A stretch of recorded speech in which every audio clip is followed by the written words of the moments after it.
दोस्तों SBI bank जो भरोसे का दूसरा नाम है। अगर भारत में किसी बैंक में ट्रस्ट किया जाता है तो एसबीआई बैंक पे ट्रस्ट किया जाता है, बिकॉज ये गवर्नमेंट सेक्टर कहलाता है। इसमें जो भी इन्वेस्टर्स ने अपने पैसे लगाए हैं वो पैसे सेफली सुरक्षित रहते हैं, इसीलिए लोगों का भरोसा एसबीआई बैंक पे ज्यादा है। एसबीआई बैंक की एक ऐसी स्कीम है दोस्तों, जहां पर अगर आप इन्वेस्ट करते हो सिर्फ वन टाइम, तो आप 7 गुना रिटर्न ले सकते हैं गवर्नमेंट स्कीम से। जी हाँ, 5 गुना से ज्यादा रिटर्न ले सकते हैं एफडी स्कीम से, और 10 गुना ज्यादा रिटर्न ले सकते हैं सेविंग अकाउंट से। जी हाँ, दिमाग में आ रहा होगा ऐसी कौन सी स्कीम है दोस्तों। जिस स्कीम के बारे में बात करूंगी, जिस प्लान के बारे में बात करूंगी, उसका एनुअल रिटर्न है 40% से भी ज्यादा। अब ये मजाक नहीं है, आपको रियल में दिखाने भी वाली हूं। एसबीआई में इन्वेस्टमेंट करने की तरह तरह के ऑप्शंस हैं, पर एक ऑप्शन ये भी है जिसमें एक छोटी अमाउंट से आप एक बड़ा वेल्थ बना सकते हैं।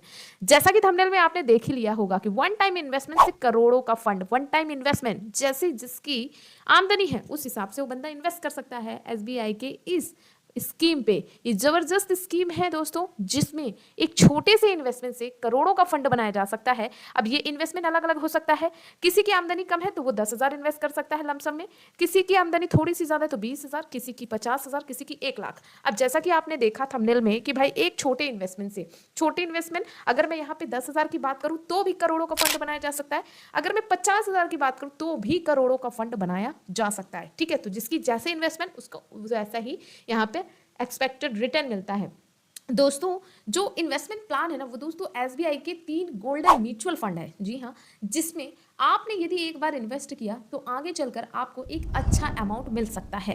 पर वीडियो आपको बता दूं, ये इन्वेस्टमेंट म्यूचुअल फंड का इन्वेस्टमेंट कहलाता है, जिसमें आप लमसम अमाउंट में इन्वेस्टमेंट करते हैं और उसके बाद आपको एक लॉन्ग टर्म पे, लॉन्ग टर्म का मतलब मेरा 3 से 5 साल का नहीं है, बल्कि 10 से 15 20 साल का है।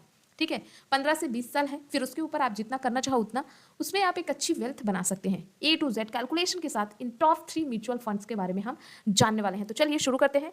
बस रिक्वेस्ट ये है कि भाई यहाँ तक वीडियो देखा है, वीडियो को लाइक करना, चैनल को सब्सक्राइब करके इसे शेयर जरूर करना अपने उन दोस्तों के साथ जो कि आगे चलकर अपने लिए एक अच्छा फंड बना सकते हो। उस फंड का यूज आप एजुकेशन में कर सकते हो, आप बच्चों की शादी में कर सकते हो, अपने लिए रिटायरमेंट प्लान कर सकते हो, ये आपके ऊपर डिपेंड करता है। ठीक है, पैसे कैसे आप अच्छा बना पाएंगे वो 3 म्यूचुअल फंड में आपको बताने वाली हूँ। ठीक, तो सबसे पहले जो एसबीआई का म्यूचुअल फंड है उसकी अगर मैं बात करूं ना, तो पिछले 3 सालों में इस म्यूचुअल फंड ने 28% से भी ज्यादा का रिटर्न दिया हुआ है। क्लियर, पिछले 5 सालों का ऑन एवरेज रिटर्न की वैल्यू बात करूं तो 31.5% का रिटर्न एवरेज निकाल के बताया भाई।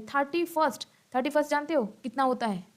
आपको बिलीव नहीं होगा, 6 से 7% का एफडी में हमको रिटर्न मिलता है। हम खुश हो जाते हैं कि यार मेरा 5 लाख 6 लाख बन गया, 5 लाख 7 लाख बन गया। लेकिन अगर मैं बात करूं कि आपका 10,000 करोड़ बन सकता है तो कैसा रहेगा? शॉकिंग।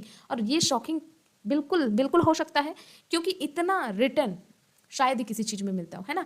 अगर ऑल टाइम की बात करूं, जब से म्यूचुअल फंड आया तब भी 11% का रिटर्न दिया है। मतलब अगर एफडी में पैसा हम रखते हैं 5 से 6%, तो यहाँ पे आपको 11% का रिटर्न दिया है जब से म्यूचुअल फंड लॉन्च हुआ है। अगर इसके फंड साइज की बात करूं तो 4,149.45 करोड़ का शानदार एसेट वैल्यू है इसकी, यानी ऑलरेडी फंड इन्वेस्टर्स ने अपना फंड यहाँ पे लगाया हुआ है इस म्यूचुअल फंड में। करंट एनएवी की बात करूं तो 31 रुपये मात्र इसकी करंट एनएवी है। ओके, तो ये आपको बहुत अच्छा रिटर्न दे रहा है। अब इसकी कुछ एक्सपेंस रेशियो और एग्जिट लोड की बात कर लेते हैं, फिर हम बात करेंगे आखिरकार ये म्यूचुअल फंड किस सेक्टर में इन्वेस्ट करता है और इस म्यूचुअल फंड का नाम क्या है। बात करें दोस्तों एक्सपेंस रेशियो की। एक्सपेंस रेशियो क्या होता है? म्यूचुअल फंड को मैनेज करने का जो कमीशन होता है, ये चार्ज होता है, उसे कह सकते हैं। क्योंकि म्यूचुअल फंड को कौन ऑपरेट करता है? फंड मैनेजर करते हैं। तो फंड मैनेजर की एक फीस होती है भाई, तो यहाँ पे 0.83% है, जो कि अच्छी है। ओके, एग्जिट लोड की बात करें तो 0.50% का रिडीम है, यदि आप रिडीम परसेंटेज चार्जेस है यदि आप 30 डेज के भीतर अपना पैसा रिडीम करते हो। मतलब 30 दिनों के भीतर यदि इन्वेस्टमेंट अमाउंट को किसी कारणवश अगर आप विड्रॉ कर लेते हो तो आपको 0.50% का यहाँ पे एग्जिट लोड देना पड़ेगा। लॉकिंग पीरियड कुछ भी नहीं है, आप कभी भी पैसे को निकाल सकते हो। टैक्स की अगर बात करूं तो 1 साल के भीतर पैसे विड्रॉल करोगे तो 20% का टैक्स लगेगा, और 1 साल के बाद यानी 1 साल के प्रॉफिट पर आपको 12.5% का, यानी आपके जो कहा जाए प्रॉफिट अमाउंट है उस पर आपको 12.5% का यहाँ पे टैक्स देना पड़ सकता है। क्लियर? ओके, अब बात करते हैं इसके सेक्टर्स की। तो जिस हम आज म्यूचुअल फंड की बात करें ना, ये एनर्जी सेक्टर में इन्वेस्टमेंट करता है, फाइनेंशियल सेक्टर में करता है।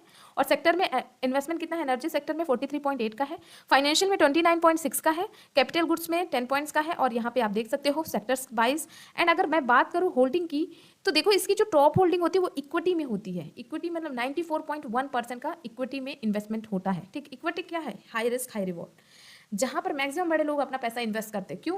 क्योंकि यहाँ पे हाईली चांस होते हैं कम अमाउंट से बड़ा अमाउंट बनाएगा। बट मैं कह रही हूँ हाई रिस्क हाई रिवॉर्ड, इसमें रिस्क भी ज़्यादा होता है। तो ये एक इक्विटी फंड है। ओके, कैश में 5.8% का, डेब्ट में 0.1% का यहाँ पे इन्वेस्टमेंट होता है। तो आपने इन्वेस्टमेंट भी देख लिया। बाकी आपको मैंने बता दिया यहाँ पे एनर्जी, फाइनेंशियल, कैपिटल, इंश्योरेंस और माइनिंग, मेटल्स, अदर सेक्टर्स में भी काफ़ी अच्छा इन्वेस्टमेंट होता है। अगर कोई भी बंदा यहाँ पे इन्वेस्टमेंट करना चाहता है तो देखो दो तरीके से होता है, या तो महीने में आप थोड़ा थोड़ा अमाउंट जमा करो अगले कुछ सालों के लिए, और या फिर एक साथ पैसे जमा करो। अब अगर थोड़ा थोड़ा अगर आप यहाँ पे इन्वेस्टमेंट करना चाहते हो तो मिनिमम 500 रुपीज़ से SIP कर सकते हो। हर महीने 500 रुपये बचाकर इस म्यूचुअल फंड में पैसे जमा कर सकते हो। देखिए, किसी भी म्यूचुअल फंड में पैसे लगाओ तो सबसे पहले रिसर्च कर लेना खुद की, हमारे कहने से पैसे मत लगाओ। मैं ये वीडियो सिर्फ एजुकेशन पर्पज से, जानकारी पर्पज से, अच्छे रिटर्न बना के दे रही, सिर्फ एजुकेशन पर्पज से वीडियो बनाई जा रही है। आप किसी भी म्यूचुअल फंड को चुनना, तीनों में से आप खुद की रिसर्च करना, आपको जो सही लगे आप उसमें इन्वेस्टमेंट करना, लेकिन टर्म्स कंडीशन को पढ़ लेना, और नहीं समझ में आए तो लीगल एडवाइजर से सलाह भी ले लेना। तो महज 500 रुपये की मंथली SIP कर सकते हो, हर महीने जमा कर सकते हो अगले 15 से 20 सालों में, 25 सालों में, ठीक है। या फिर किसी के पास 10,000 है, 20,000 है, तो वो एक साथ भी लगाकर छोड़ सकता है इसमें, ठीक। तो चलो मैं इस म्यूचुअल फंड में अलग अलग अमाउंट इन्वेस्ट करके बताऊंगी कि यदि कोई बंदा 10,000 कमाता है, अगर वो 10,000 लगा के छोड़ देता है तो उसका पैसा कितना बनेगा। कोई 20 कमाता है, कोई 25 कमाता है, कोई 50 कमाता है, कोई 1 लाख कमाता है, तो कितना पैसा बनेगा ये मैं आगे बताऊंगी। तो ये है पहला म्यूचुअल फंड। अब इस म्यूचुअल फंड का नाम क्या है, चलिए मैं आपको वो भी दिखा देती हूँ। इस म्यूचुअल फंड का नाम है SBI PSU direct plan growth. अब ये डायरेक्ट प्लान ग्रोथ क्या है, देखिए ये ग्रोथ सेक्टर है, PSU सेक्टर में पैसे लगाता है तो पैसे सेफ ही है ना। बट म्यूचुअल फंड में इन्वेस्टमेंट करने से पहले रिसर्च जरूर करें। तो दोस्तों ये SBI का PSU डायरेक्ट प्लान ग्रोथ है। Okay, first mutual fund. अब हम बात करते हैं अपने दूसरे म्यूचुअल फंड के बारे में, जो कि काफी अच्छा रिटर्न बना के दे रहा है अपने इन्वेस्टर्स को।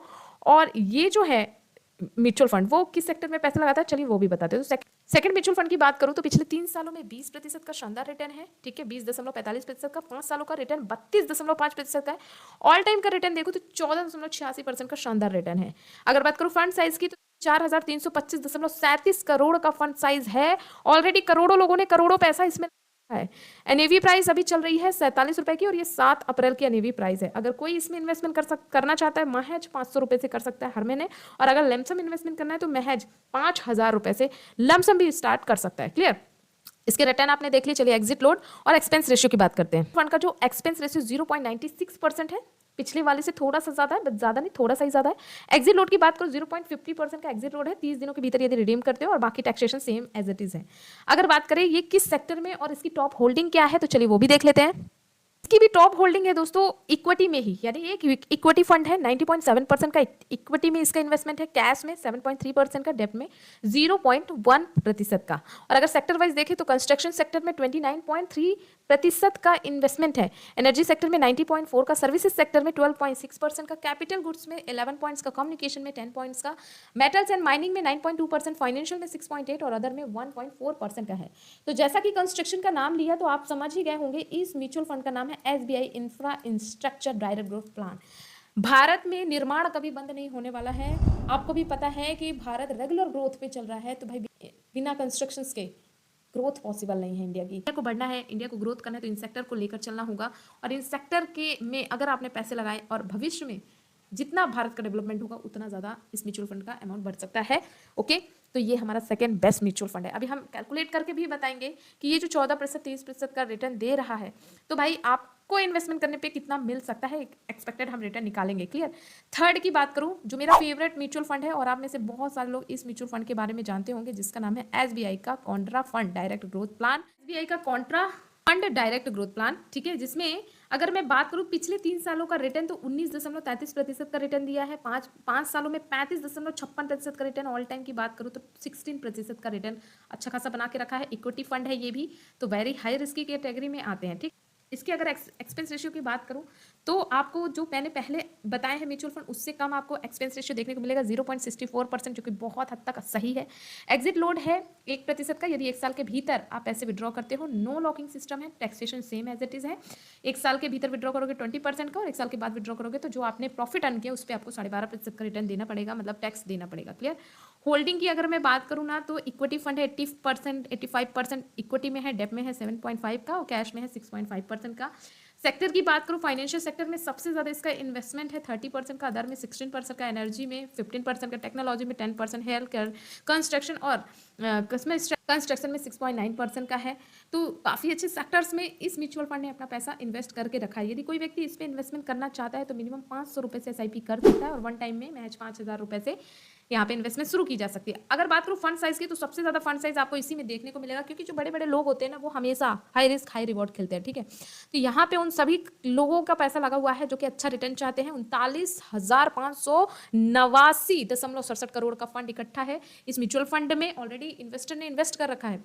371 रुपए का एनएवी प्राइस चल रहा है 7 अप्रैल 2025 को, ठीक है। अब चलिए इन तीनों म्यूचुअल फंड के बारे में मैंने बता दी। अब चलिए कैलकुलेशन करते हैं कि यदि वो व्यक्ति जो बहुत कम अमाउंट अर्न करता है, उसके पास 10,000 है, अगर वो 10,000 से अपने लिए एक अच्छा फंड बना सकता है तो कैसे बना पाएगा।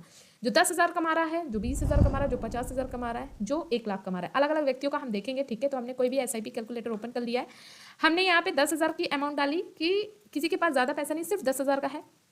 पास्ट परफॉर्मेंस हमको देखते हुए हमने एक्सपेक्टेड रिटर्न रेट मान लेते हैं कि आगे चलकर हमको 30% का नहीं 20% का रिटर्न देता है, तो हमारी वैल्यू कितनी बनेगी। तो दोस्तों, अगर कोई व्यक्ति 10,000 रुपये इन्वेस्ट करता है इन म्यूचुअल फंड्स में और अगले कुछ सालों में वो हमें मिनिमम 20%, क्योंकि मैंने तीनों फंड का दिखाया कि 31, 32, 35% के लगभग 5 साल 3 साल का रिटर्न है, हम ये मान के चलते हैं 20% का रिटर्न देता है और आने वाले 20 सालों के लिए 10,000 इन्वेस्ट करके वो छोड़ देता है, तो कितना पैसा बनेगा। यहाँ पे देखो 10,000 के इन्वेस्टमेंट से 3,83,000 का फंड बन सकता है, ठीक।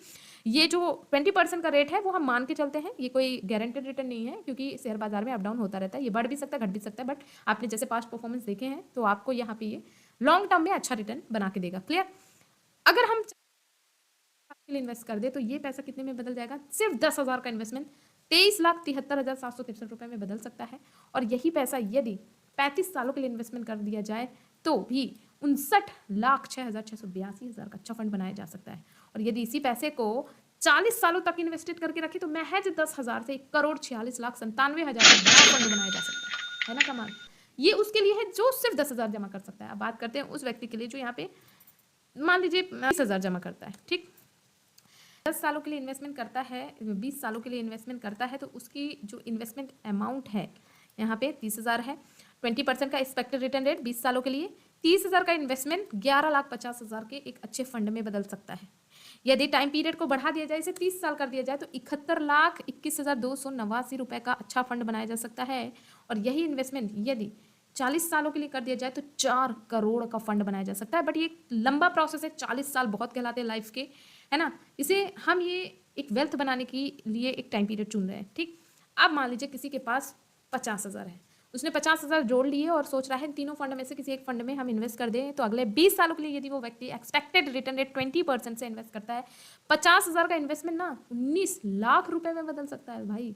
ये होती पावर ऑफ कंपाउंडिंग। इसीलिए कभी भी म्यूचुअल फंड में इन्वेस्ट करो ना, लॉन्ग टाइम के लिए करो, 5 से 10 सालों के लिए नहीं, कम से कम 25 सालों के लिए, 20 से 25 सालों के लिए करो, 15 से 20-25 सालों के लिए करो, आपको अच्छा रिटर्न देखने को मिलेगा। यही ये इन्वेस्टमेंट 30 सालों के लिए होल्ड करके रखते हैं, 1,18,68,816 रुपए का अच्छा फंड बनाया जा सकता है। और यदि यहीं पे 40 सालों के लिए इस फंड को होल्ड कर दिया जाए, 7,34,88,578 रुपए का गजब का फंड बनाया जा सकता है। तो ये मुमकिन है कि 50,000 के इन्वेस्टमेंट से 7 करोड़ का फंड बनाया जा सकता है, बट समय देना पड़ेगा। पावर ऑफ कंपाउंडिंग ऐसे ही काम करती है। यदि आप 50,000 रुपए की एफडी करो मिलेगा ज़्यादा से ज़्यादा 8-10 लाख रुपए, 12 लाख 15 लाख रुपए, है ना। बहुत ज़्यादा बोल दिया मैंने, लेकिन अगर 50,000 रुपए को म्यूचुअल फंड में इन्वेस्ट करते हो तो आपको करोड़ों का फंड बना के दे सकता है, ठीक है। बट आपको मैं दोबारा बोल देती हूँ, हाई रिस्क हाई रिवॉर्ड होता है।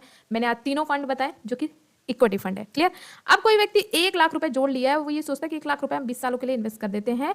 हाँ, किसी भी म्यूचुअल फंड में मिनिमम 20% का अगर रिटर्न रेट मिल जाता है तो भी 1 लाख का 20 साल बाद कितना मिलेगा भाई, 38,33,760 रुपए, है ना। और यदि इसी अमाउंट को 30 सालों के लिए कर दिया जाए 2,37,37,000 बन सकता है। और यदि इसी अमाउंट को अगले सालों के लिए इन्वेस्टमेंट करो तो भी 5 करोड़ का फंड बनाया जा सकता है। तो भाई मुमकिन है ना। म्यूचुअल फंड में पावर है, और एसबीआई भरोसे का दूसरा नाम। तो कैसी लगी वीडियो कमेंट में जरूर बताना। इन तीनों म्यूचुअल फंड में आपने किस में इन्वेस्ट कर रखा है वो भी मुझे बताना, और साथ ही साथ वीडियो को लाइक करके शेयर जरूर करना। किसी भी म्यूचुअल फंड को चुनो, ये आपकी इच्छा है, अपनी आमदनी के हिसाब से पैसे इन्वेस्ट करो, लेकिन उस म्यूचुअल फंड के बारे में अच्छे से पढ़ना, टर्म्स कंडीशन को जानना, लीगल एडवाइस से ले लेना सलाह, फिर ही इन्वेस्टमेंट करना, ठीक है। मिलती हूँ अगली वीडियो में एक नई ऐसी धमाकेदार वीडियो के साथ। थैंक यू दोस्तों।